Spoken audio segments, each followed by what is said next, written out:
Oke teman-teman, di sini kami sudah berkumpul lagi ya, sesuai dengan rencana. Dan mungkin barangkali kami akan ngobrol ya, sekedar ngobrol, kemudian flashback masa-masa yang dulu bisa dikatakan juga masa-masa yang cukup produktif ya bagi kami pribadi. Mungkin teman-teman juga nanti bisa melihat di media sosial yang pernah kami upload. Barangkali hari ini kami hanya ingin menceritakan bagaimana kisah kami sebagai seorang pemuda pada masa-masa kami masih memiliki waktu yang cukup luang ya. Nah, kalau sekarang mungkin bisa dikatakan sudah cukup kesibukannya bertambah dari yang sebelumnya.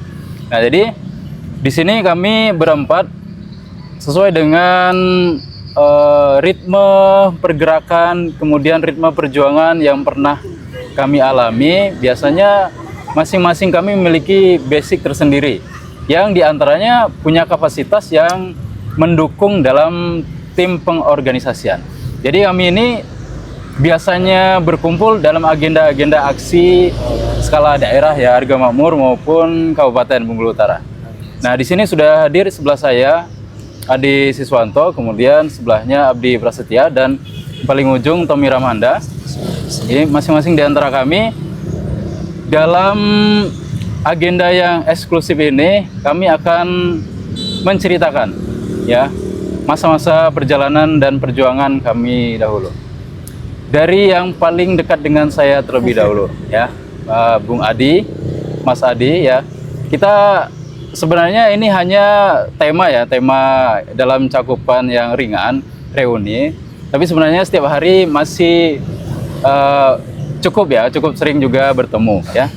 Jadi dari Bang Adi dulu, karena kita pernah merasakan masa-masa perjuangan yang sama untuk merumuskan sesuatu, kemudian menuangkan ide, gagasan, pemikiran dari latar belakang masing-masing, sehingga memunculkan suatu pengalaman yang bisa dikatakan tidak bisa dilupakan sampai hari ini.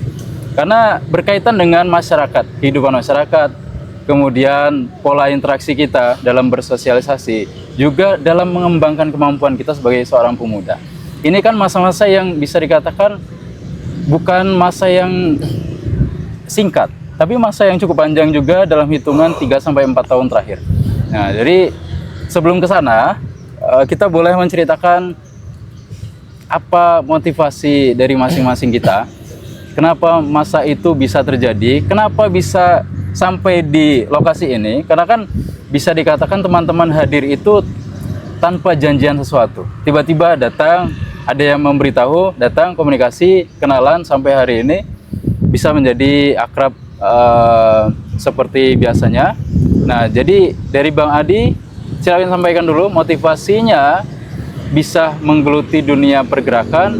Kemudian apakah kesibukan hari ini mengganggu Bang Adi untuk melakukan aktivitas-aktivitas itu atau kegiatan-kegiatan yang dulu lah yang beriringan dengan pergerakan kita. Nah, boleh berkenalan lagi nggak, Bapak? Oke, assalamualaikum warahmatullahi wabarakatuh. Terima kasih, Bro EF.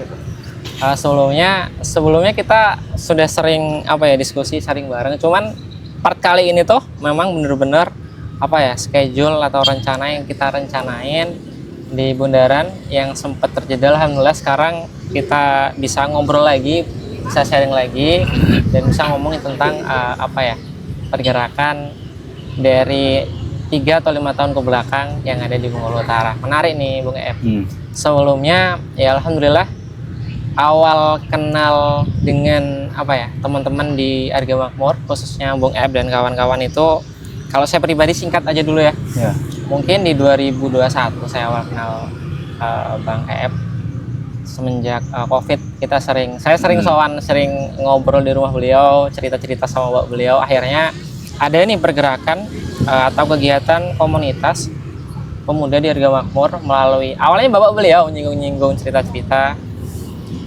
Selang berapa waktu itu memang ada rombongan Bang Ef dan kawan-kawan ada mengadakan kegiatan bela aksi Palestina di Arga Makmur waktu itu di 23 apa 2000. Pertama tuh berarti? Pertama kali itu pergerakan di 2021 ya? Masih COVID kalau itu. Setelah COVID ya?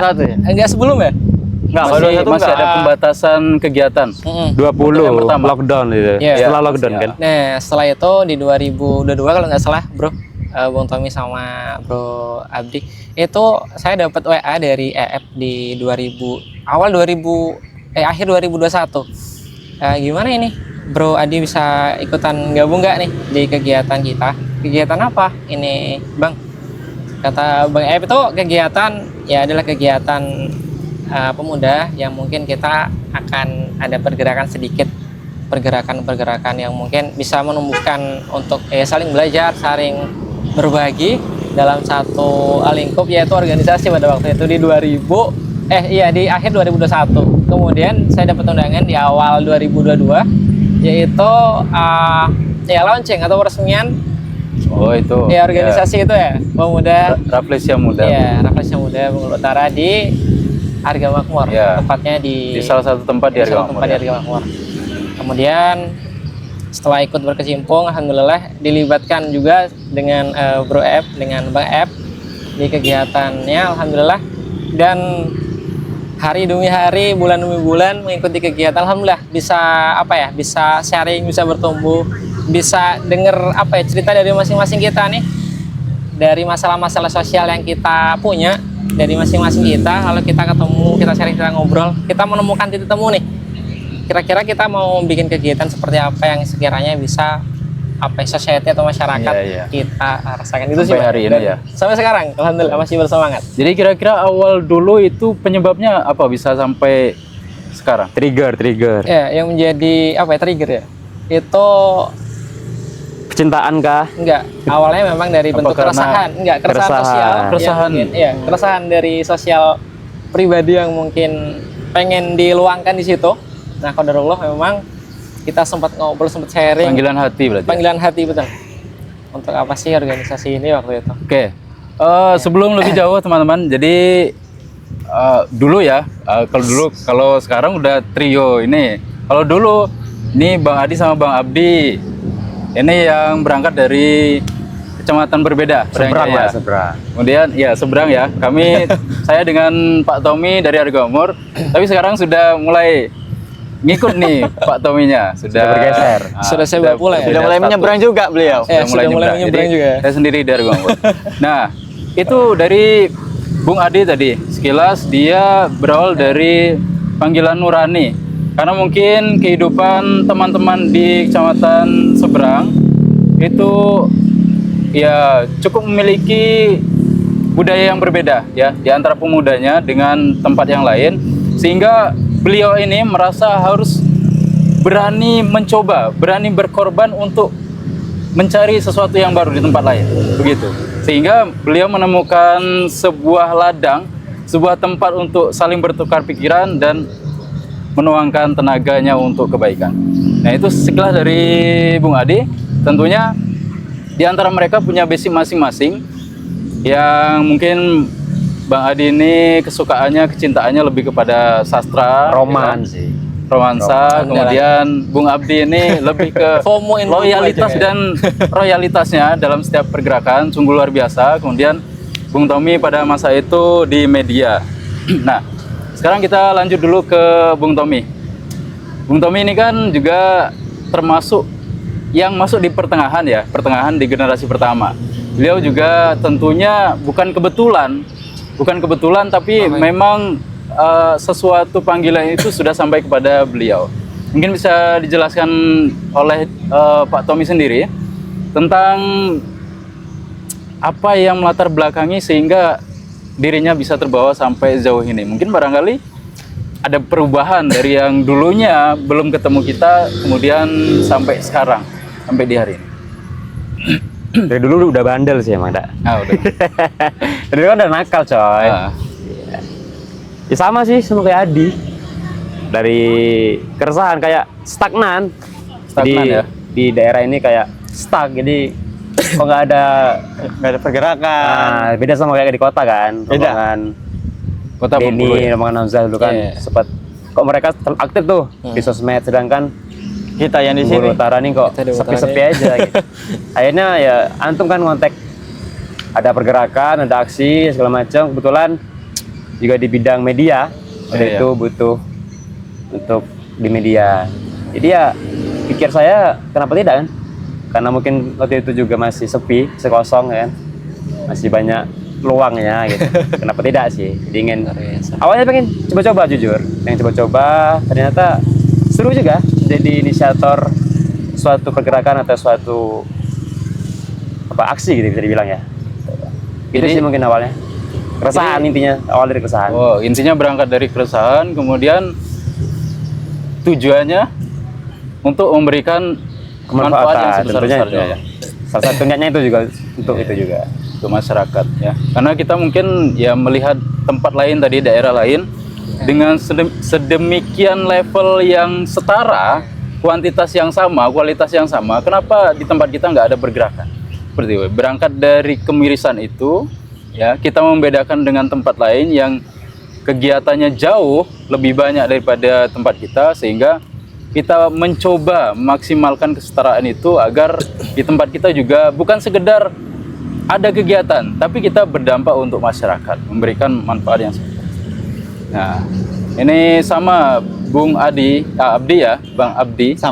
Abdi sama beliau juga salah satu promotor dari awal, kalau bisa saya katakan, dari tadi kata Adi kegiatan aksi Palestina masa-masa akhir lockdown COVID-19, karena pada aksi Palestina yang pertama itu masih di jalur 2 ini dalam kondisi hujan rintik-rintik seingat saya.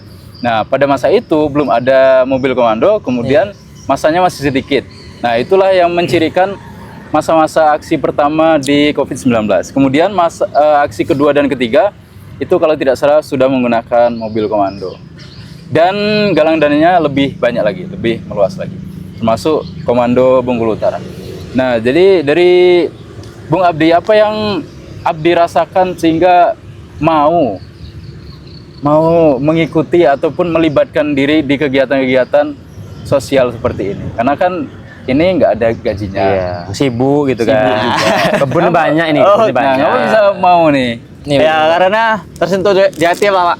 Ah, Kita juga walaupun kita punya kesibukan, kita harus bersosial juga Ya, dengan ya, masyarakat, apalagi kayak aksi galang-galang dana kayak gitu. Itu mungkin situ sudah terbentuk dari saya masih SMA. Itu ada Rohis ya? di rombongan Rohis di 2017 kalau enggak di 2018 kan. oh, dulu namanya masih Iktibar. Ya, dulu Oh, masih Iktibar di 2000 sekian. Itu kami juga ya gabungan sih antara SMA dari Padang Jaya, Arga Makmur, Giri Mulya. Oh, iya. Itulah pertama kami tergerak di situ. Dari rombongan Rohis itu buat aksi galang dana pertama di 2017, 2018 kalau nggak salah itu. Dan di situ juga bukan cuman untuk di penggalangan dana aja. Di situ juga ada kegiatan lain. Kegiatan lain ya? Ada kegiatan lain juga kita antara Rohis. Makanya dari situlah kami hati ini tergerak untuk bisa terjun lagi ke buat Sosial. terjun ke dunia sosial. Di sosial lah untuk masyarakat, bisa membantu masyarakat. Iya. Mungkin segitu lah Pak. Jadi dalam keadaan sibuk apapun, Abdi ini tetap meluangkan waktu untuk berbagi tenaga ke Ya, masyarakat. selagi kita masih bisa meluangkan tenaga, kenapa kita tidak? Iya, Masya Allah sih. Karena Luar beliau biasa juga ya, sering cerita kalau izin Pak, ada acara sebelah rumah, izin Pak, ada acara di RT. Sibuk memang. Sibuk. Anak Rame RT. juga acara di RT, beliau Anak juga RT. seramai itu mengikuti Kan di komplek kegiatan-kegiatan di komplek beliau. Luar biasa, berarti loyalitasnya sudah tidak diragukan. Mungkin sampai hari ini juga standar ataupun level teman-teman di sini juga masih sama, tidak berkurang. Di antaranya dengan kesibukan yang baru, dengan pekerjaan baru ya, atau dengan agenda-agenda Agenda baru di tempat lain juga, teman-teman harapannya bisa bertambah kualitas dan kemampuannya sampai hari ini. Nah, kita beralih ke pertanyaan lain karena banyak teman-teman juga yang bertanya, kok masih ada pemuda yang mau membantu masyarakat, padahal bisa dikatakan masyarakat kadang nggak minta apa-apa, masyarakat nggak manggil kita, kemudian masyarakat kadang juga nggak butuh dengan kita. Itu pertanyaan yang sering muncul, sehingga adanya kita itu kadang sebagian masyarakat memang ada yang mendukung, ada yang pro, ada juga yang secara tidak langsung menolaknya. Bilang kalau kita itu hanya mencari panggung, pencitraan ataupun ya Nambah-nambah mencari kegiatan ya. Pansos. sensasi atau pansos tadi yang dikatakan. Ya itu penilaian masyarakat. Itu bebas lah. Ya, itu Itu bebas udah lah. penilaian Tapi pada masyarakat. intinya kami di sini berempat tentunya tadi yang dikatakan teman-teman semuanya ingin mengabdi dengan sebaik-baiknya semaksimal mungkin karena panggilan hati nurani. Kalau sudah panggilan hati nurani itu tidak ada yang bisa menolak, tidak ada yang bisa menghalangi. Karena hati nurani itu adalah panggilan yang diturunkan dari orang-orang baik sebelumnya. Sehingga kami di sini mungkin dengan realita yang ada ya, meskipun hari ini tidak semaksimal yang dulu ya, kita fair-fair saja, tapi keadaan mungkin bisa kita ceritakan ya. Teman-teman di sini akan diminta jawabannya atau pandangannya. Kenapa? Bukan hanya dari kita ya, tapi lingkungan yang ada di kota Argamur, Bengkulu Utara dan sekitarnya.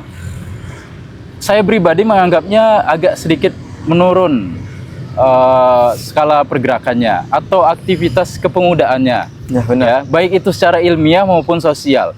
Itu kan bisa kita pilah secara jelas, tetapi kedua-duanya ini terlihat cukup menurun drastis. Nah, menurut Bang Adi, apa faktor yang membuat generasi muda hari ini ya, bukan 5 tahun sebelumnya, hari ini tampak sedikit menurun dari sebelum-sebelumnya?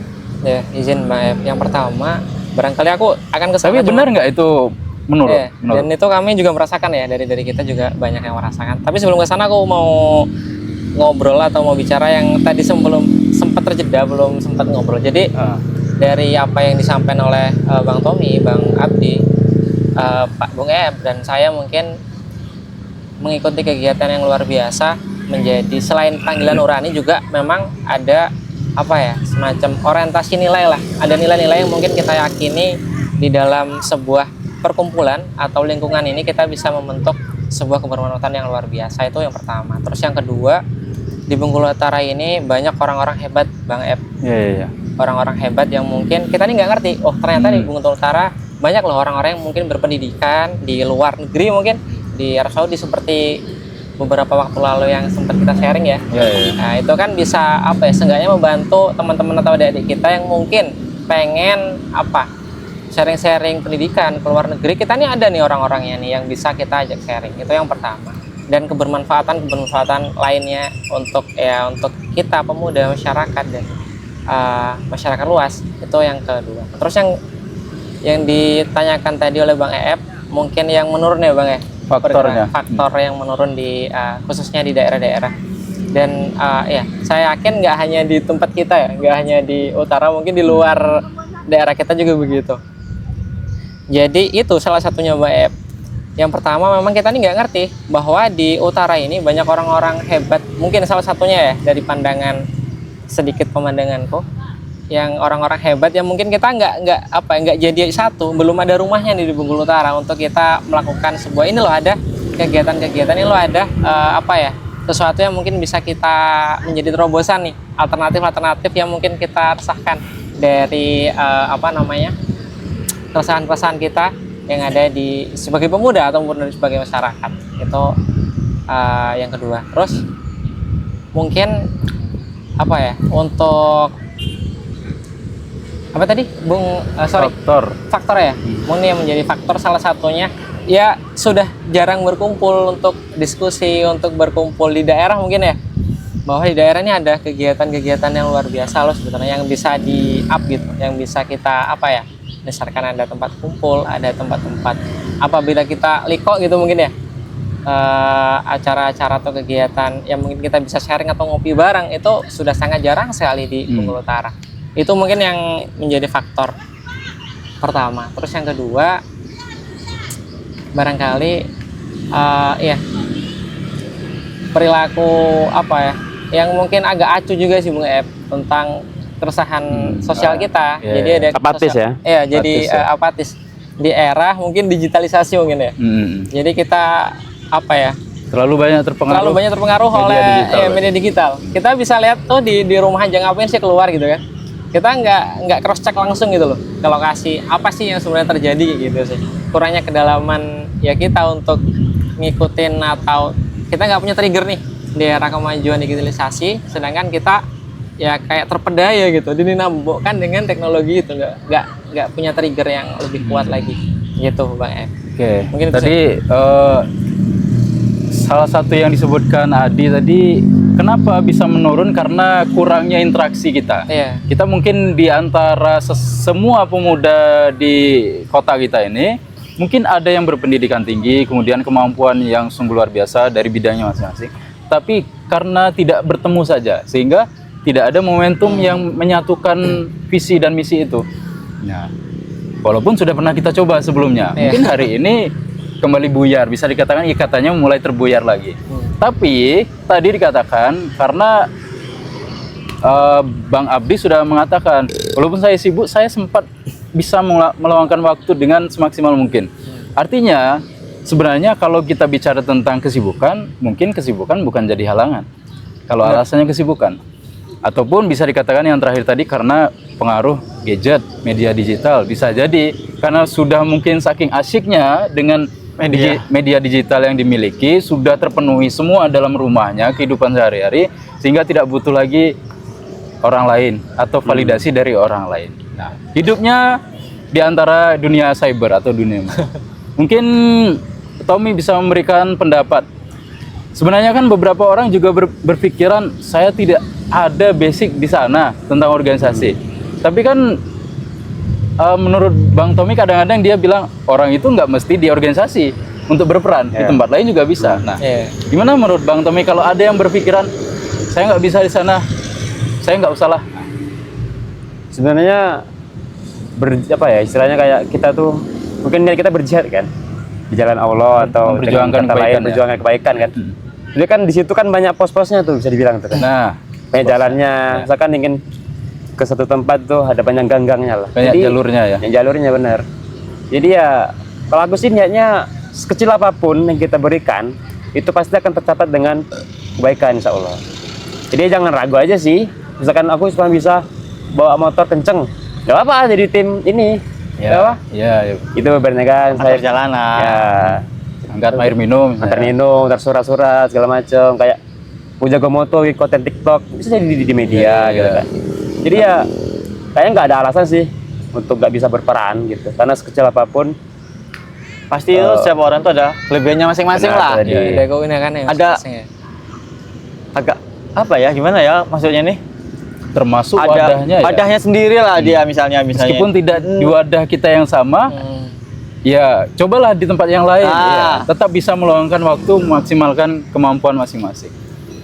Itu ya. Jadi mungkin menurut simpelnya tadi Bung Tommy dan Bung Abdi mengatakan teman-teman tetaplah berkontribusi semampu teman-teman, kemudian di mana jangkauan teman-teman bisa melakukan. Tidak mesti di Kota Madia atau Provinsi Bengkulu, tidak mesti jadi orang yang di depan layar, ataupun bertemu tatap muka. Kalau teman-teman tidak sempat tadi dengan kesibukan yang ada, bisa menggunakan media digital untuk membuat pamflet, membuat konten gitu. Jadi apapun yang teman-teman lakukan tetap tercatat amal dan kebaikannya. Nah, ini lanjut ke materi berikutnya, karena kita ini orang-orang yang bakal nanti ibaratnya memberikan contoh-contoh kepada generasi selanjutnya, atau orang-orang yang akan diikuti sebagai panutan, orang-orang yang akan habis juga masanya ya. Jadi kita selama sisa-sisa umur era kepemudaan kita ini, mungkin barangkali ada yang bisa kita tinggalkan pesan dan motivasi kepada adik-adik, kepada mahasiswa maupun pelajar yang hari ini masih proses mempersiapkan diri, kemudian nanti dalam hitungan tahun akan terjun, benar-benar terjun menghadapi apa yang pernah kita hadapi sebelumnya. Nah, proses tumbuh lah. Nah, proses bertumbuh. Bung Adi yang sudah melewati masa itu dengan berbagai macam jarak yang sudah ditempuh, hujan panas, kemudian berkorban ya Nggak begitu. tenaga. Bensin, wah itu luar biasa sih, materi Hitung lagi. itu luar biasa, masya Allah. Pokoknya teman-teman ini sudah nggak terhitung lagi. Ya kita bicara realita saja, fakta yang terjadi. Nah, dengan pengalaman itu, karena teman-teman adik-adik juga butuh pengalaman untuk mencari tahu nanti jalur mana saja yang harus dilewati, kemudian jalur mana yang jangan dilewati. Nah, kira-kira apa yang bisa disampaikan? Ya. Biar nggak salah arah. Makasih Bung EM. Jadi aku akan ke sana, cuman aku pengen ngasih semacam kayak ilustrasi gitu ya. Jadi apa ya, salah satu anugerah mungkin ya menurutku yang terbesar yang diberikan oleh Allah, yang diberikan oleh Tuhan kepada kita manusia, itu akal budi yang menjadikan itu apa ya, menjadikan pencirinya dari makhluk yang lain, ya ini akal budi. Dan ya ketika kita melihat keresahan, ketika kita melihat apa ya, ketimpangan, ketika kita melihat kerusakan, kalau kita diam, sebetulnya fitrah manusia kita itu sudah tergoncang. Jadi apa nih, kalau kita melihat dari nurani ya, hati nurani itu nggak pernah bohong. Ketika ada kerusakan, sebenarnya gue ini mau ngelakuin apa perubahan. Dan kalau di kampus-kampus itu kan dikatakan kayak agen of choice gitu ya, agen-agen perubahan. Walaupun iron stock, cadangan masa depan untuk bermanfaatan, dan itu yang pengen kita jabani nih, kita lakuin untuk regenerasi berikutnya adik-adik kita, untuk melakukan hal-hal yang mungkin bisa menjadi agen-agen perubahan, menjadi problem solver dari trouble maker yang mungkin kita rasakan. Itu satu. Terus tentunya ada banyak tantangan ya Pak, di era sekarang, di zaman yang sangat luar biasa, di era digitalisasi yang semuanya serba cepat, godaannya, goncangannya luar biasa sekali. Jadi mungkin pesannya untuk teman-teman, semenjak apa ya, yang kita pijak, yang kita pegang adalah orientasi yang mungkin kita yakini, orientasi nilai yang mungkin kita apa pegang. Insya Allah sesulit, secapek-capeknya kita itu masih tetap bisa berjalan, bisa bergerak di berada dalam di jalur itu ya, di jalur yang yang kita yakini. Mungkin itu sih Bang F untuk jawaban itu. Dari Tommy, pesan dan motivasinya untuk generasi selanjutnya? Mungkin dari aku ya, jangan takut mencoba sih, karena mungkin kita tuh selalu didoktrin atau ada mental block kayak takut mencoba, pengen ini takut, pengen itu takut. Jangan sih, kayak coba aja gitu. Karena mungkin awalnya nggak enak, siapa tahu lama enak. Ya, darah muda itu berani resiko ya, berani resiko. Karena mungkin masih muda kan. Kayaknya susah. Karena kalau udah menikah nanti agak terbatas tuh. Ini luar biasa ya. Udah agak berat sih kalau udah masih muda. Itu harus udah bahas ke manfaatin lah. Kita tuh sebenarnya nggak lama sih hidup. Paling pemuda kan 20, 15 sampai 20 tahun, 25. Nanti kita punya masa tersendiri. Jadi di masa-masa itulah kita transisi ke dewasa, agar remaja, dewasa, dan orang tua gitu kan. Jadi ya minimal lah ada yang dibikin gitu, ada karya walaupun sedikit tadi, walaupun dengan kontribusi sedikit, tidak peduli sih sebenarnya banyak atau sedikit, minimal ikut gitu. Jadi berkontribusi lah, jangan takut lah gitu untuk mencoba, karena itu tuh mental block aja sebenarnya. Meskipun di pikiran kita aja takut ini, ternyata pada dijalanin, oh ternyata enak. Ternyata bisa juga. Meskipun juga ada yang membuli, mencaci, kalau itu kita yakin benar, tetap lanjut. Iya benar. Dan tadi sih mungkin harus ada wadah tadi. Karena mungkin salah satu keresahan juga nggak ada wadah. Betul. Mungkin tadi seperti Mas Adi bilang, banyak yang berpendidikan, tapi kok seakan-akan apatis gitu, tidak peduli dengan masyarakat. Tapi kita gitu. mencontoh dari Bung Adi nih. Harus sih. Karena meskipun ada wadah atau tidak, beliau ini yang mencari. Beliau tidak menunggu. Iya benar. Beliau mencari. Nah artinya untuk teman-teman mungkin kita juga butuh bergerak. Kita membuat butuh wadah mencari. kan. Jangan menunggu. Membuat kan. Bahkan kita kalau bisa membuat, silakan membuat. Jangan menunggu orang lain. Nah terakhir dari Abdi, pesan dan motivasi untuk adik-adiknya. Ya itu tadi sama Ibu Tommy, jangan takut untuk mencoba. Kalau kita tidak berani mencoba, pasti akan takut terus. Nggak akan berani berkontribusi apalagi sampai turun ke jalan gitu. Nah, jadi mungkin itulah Pak. Sama aja sih jatuhnya. Pada intinya Coba dulu aja, jangan gitu. pernah takut untuk mencoba, karena orang yang pernah mencoba lalu gagal itu satu langkah lebih baik daripada orang yang nggak sama mencoba sama sekali itu mencoba tadi. sama sekali. Jadi teman-teman, mungkin di hari ini memang lebih banyak tantangannya, lebih besar tantangannya dari zaman-zaman sebelumnya dan nanti yang akan datang. Jadi di sini kita akan membulatkan tekad, kemudian merumuskan visi misi bersama di masa depan dengan cara masing-masing, dengan basic masing-masing yang tentunya terus berkesinambungan. Sedikit closing kalau ada yang menambahkan, ada? Ya mohon izin. Mungkin untuk teman-teman ya, untuk DNSet ini mungkin untuk saya pribadi.